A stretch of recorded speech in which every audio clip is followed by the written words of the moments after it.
కార్యాలయం వద్ద రైతు సంఘం ఆందోళన చేయడం జరిగింది. జిల్లా నాయకులు మూలి వెంకయ్య మాట్లాడుతూ వ్యవసాయంలో ఒక ఎకరాకి 40,000 రూపాయలు ఖర్చు అవుతుందని, కొనుగోలు 17,000 రూపాయలు కొనుగోలు చేస్తున్నారు.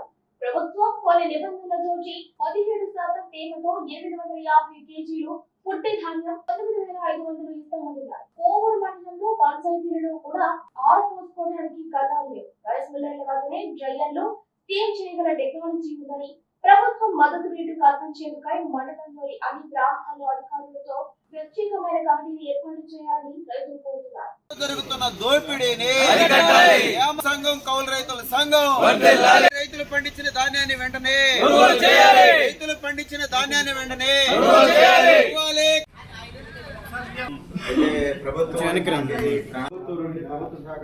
దాని ప్రకారం కూడా ఇప్పుడు ఇచ్చే వ్యవహారం లేదు. ఈ మధ్యకాలంలో కొన్ని మండలాల్లో మోస్తే ఆ కాలంలో అంటే ఇక్కడ తహసీల్దార్ గారు ఉన్నారు కాబట్టి అంటే C2+50% అని అంటే మనకు వ్యవసాయ ఉత్పత్తులకు సంబంధించిన ఎరువులు, విత్తనాలు, పురుగు మందులు ఇవన్నీ ఒక భాగం అయితే, దాని మీద రైతులు కావచ్చు, వ్యవసాయ కార్మికులు పెట్టుకొని చేసిన కూలీలు వీళ్ళందరూ రెండో భాగం అయితే, వీటి మొత్తాన్ని కలిపితే ఒక 100 రూపాయలు ఖర్చు అయితే దానికి అదనంగా 50% కలిపి 150 రూపాయలకు మార్కెట్లో పంట అమ్మాలనే రకంలో ఆయన చెప్పాడు.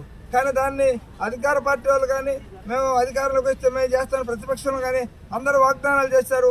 తీరా ఎన్నికల్లో అధికారంలోకి వచ్చాక MS స్వామినాథన్ గారికి భారతరత్న అవార్డు ఇచ్చి ఆయన కొనియాడారు. కానీ ఆయన చేసిన సిఫార్సులను అమలు జరిగే పరిస్థితి లేకుండా చేస్తున్నారు. అందువల్ల వెంటనే స్వామినాథన్ గారి సిఫార్సులను అమలు చేయాలంటే లేకుండా పోతున్నారు. అందువల్ల ఈ కొనుగోలు సెంటర్లు కొన్న లారీలను ప్రభుత్వం హ్యాండ్ ఓవర్ చేసుకొని వెంటనే మిల్లర్స్కి పంపించి చేయాల్సిన అవసరం ఉంది. అందువల్ల ఈ ప్రభుత్వం శ్రద్ధ తీసుకోకపోతే ఈ సంవత్సరం బాగా రైతాంగం నష్టపోయే పరిస్థితి కనిపిస్తోంది. ఇప్పటికే 17-16 వేలకే కొంటున్నారు. అంటే కొత్త పాత్రల మధ్య కొత్త ఒడ్లు రేటు ఎక్కి మహసూలుకు ఒడ్లు వచ్చున్నాయి. కాబట్టి అన్ని గ్రామాల్లో కొనుగోలు సెంటర్లు ఓపెన్ చేయాలా, మద్దతు ధరలకు తక్కువ లేకుండా ఖచ్చితంగా ఇవ్వాలా. మద్దతు ధర కూడా సరిపోయే పరిస్థితి లేదు. మద్దతు ధరకు అదనంగా క్వింటాకు 500 రూపాయలు బోనస్గా కలిపి ఇవ్వాలా. ఇదే పరిస్థితి మన పక్కన ఉన్న కేరళ రాష్ట్రంలో. అక్కడ ప్రభుత్వం క్వింటాకు 500 రూపాయలు బోనస్ కింద కల్పిస్తుంది, మద్దతు ధర కాకుండా. ఇక్కడ కూడా ఆంధ్ర రాష్ట్రం కూడా ఇవ్వాలనే రకంలో ఈ సందర్భంగా మేము తెలియజేస్తున్నాం. అదే రకంగా రేపు 22వ తేదీ జిల్లా మొత్తం మీద ABM స్కూల్ దగ్గర నుంచి సాయంత్రం 3 గంటలకు ఒక ప్రదర్శన, కలెక్టర్ ఆఫీస్ దగ్గర బహిరంగ సభ కార్యక్రమం ఉంది.